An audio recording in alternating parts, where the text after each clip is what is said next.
రాబోయే సాధారణ ఎన్నికల్లో 2024 శాంతియుతంగా నిర్వహించే విధంగా సంఘ విద్రోహ శక్తులను నిర్మూలించే దిశగా పోలీసు వారి సంసిద్ధతను తెలియజేస్తూ గౌరవనీయులైన ఆంధ్రప్రదేశ్ రాష్ట్ర డీజీపీ గారు మరియు విజయవాడ సిటీ పోలీస్ కమిషనర్ గారు ఆదేశాల మేరకు డీసీపీ L&O2 హరికృష్ణ గారి పర్యవేక్షణలో వెస్ట్ ఏసీపీ మురళీకృష్ణ గారి అధ్యక్షతన 2వ పట్టణ police station CI Ganesh almost ప్రతిరోజు సమస్యాత్మక ప్రాంతాల్లో సివిల్ దళాలు అదే రకంగా పారామిలిటరీ ఫోర్సెస్ రెండింటితో కలిసి ఫ్లాగ్ మార్చ్ నిర్వహించడం జరుగుతుంది.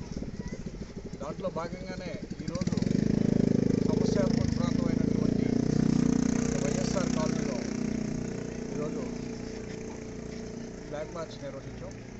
మెయిన్ ఈ ఫ్లాగ్ మార్చ్ నిర్వహించడంలో ముఖ్య ఉద్దేశం ఏంటంటే ప్రజలంతా తమ ఓటు హక్కుని ఎటువంటి నిర్భీతి లేకుండా సక్రమంగా వినియోగించుకోవాలని వాళ్ళందరూ కూడా దానికి మేము భరోసా కల్పిస్తామని చెప్పి వాళ్ళకి తెలియజేయటం ఇది.